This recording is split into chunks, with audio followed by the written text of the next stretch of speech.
안녕하세요. 향기로운 주식여행의 급시우입니다. 다들 걱정이 많으시죠? 미국의 실리콘밸리 은행 파산에 이어 뉴욕의 시그니처 뱅크 역시 파산을 했고, 퍼스트 리퍼블릭 은행 역시 300억 달러 11개 연합은행의 긴급 예금이 지원됐음에도 불안한 주가 모습을 보이고 있습니다.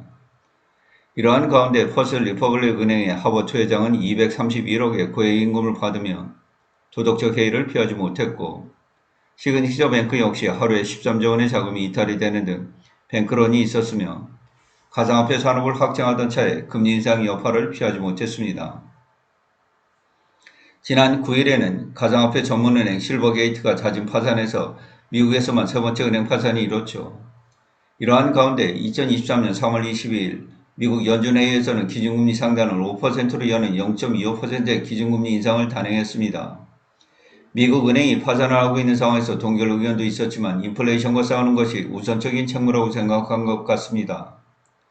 미국 연준의 파월 의장은 인플레이션 타깃 목표 2%에 도달하기 위해서는 아직 갈 길이 멀다고 밝히고 있습니다. 금리를 높게 오래 유지를 하겠다는 것이죠. 이러한 이유로는 여전히 노동시장이 강한 상황이고 인플레이션이 너무 높다고 생각을 하고 있는 것으로 보입니다. 헤드라인 개인 소비 지출이 전년 대비 5.4%를 보이고 있어 아직 2% 목표선에 다가서지 못하고 있기 때문입니다. 30% 정도 은행 파산의 영향으로 금리 동결이 되지 않을까 하는 의견도 채권 시장에서 반영이 되고 있기는 했지만 파월 의장은 이번 은행 파산 위기를 그렇게 심각하게 받아들이지 않았습니다. 여전히 소프트 랜딩에 대한 경력이 있다고 밝히고 있죠. 1983년 이후 가장 빠른 속도의 금리 인상입니다. 어떤 시장에서 블랙스완이 일어날지 모르는 상황의 불안이 금융시장을 지속적으로 누르고 있죠. 1970년대와 1980년대가 현재 상황과 많이 비교를 받고 있는데 이때와는 상황이 다릅니다. 1973년 10월 제4차 중동전쟁으로 제1차 석유 유기발 인플레가 있었고 1979년 12월 호메이니 주도로 이란 혁명이 일어나 이란이 전격적인 석유 수출을 중단하면서 제2차 오일 쇼크에 의한 인플레이션이 일었습니다. 이 당시 인플레이션 재발이 있었고 폴 볼커 의장은 인플레이션 파이터로서 기준금리를 20% 선까지 올릴 수밖에 없었습니다. 파월 의장 역시 이를 되풀이하고 싶지 않은 절박한 심정에 놓여있죠. 현재 미국 연준에서 바라다 보는 경제 성장률은 0%까지 하락을 시켰다가 2 내지 3%의 지속성장으로 되돌리는 일입니다. 높은 인플레이션 억제를 위해서 일정 부분 경제적 고통도 감내를 하겠다는 것으로 보이죠. 미국의 실업률은 현재 3.6%를 보이고 있는데 다소 이를 높일 생각을 하고 있는 것 같습니다. 연준의 목표치는 5% 정도로 높이는 시나리오가 제시되고 있는데 그만큼 경기 악화를 피하기 어렵게 되겠죠.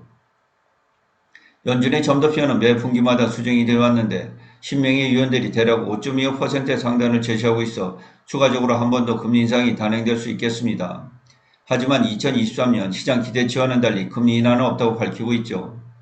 이번 3월 20일 연준회의에서 나타난 연준의 의견은 은행 파산에도 불구하고 이보다는 높은 인플레이션을 억제하는 데 주 목적을 둔 것으로 보이고 그만큼 미국 경제가 충분히 5%의 금리를 견딜 수 있다고 판단을 한 것으로 보입니다.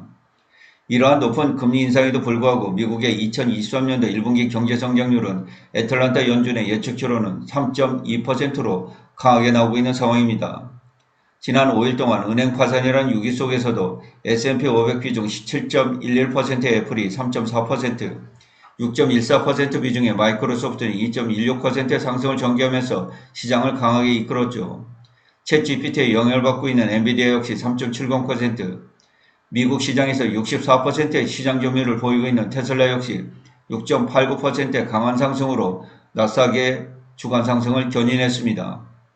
미국 연준은 높은 인플레이션과 싸워야 하는 동시에 은행 파산이라는 경기 위험과 동시에 싸워야 하는 난제를 안고 있습니다. 과연 큰 경제적 위기 없이 이번 높은 인플레이션에 의한 금리 인상 절차를 잘 마무리 지을 수 있을까요? 저의 결론은 연준의 0.25% 금리 인상 결단을 보면 이번 은행 파산의 문제는 그리 심각한 상황이라는 판단이 들지 않고 있습니다. 만일 심각한 상황으로 전이가 된다면 연준이 금리 인상을 단행하지 못했을 것입니다. 이상으로 방송을 마치도록 하겠습니다. 시청해 주셔서 진심으로 감사합니다.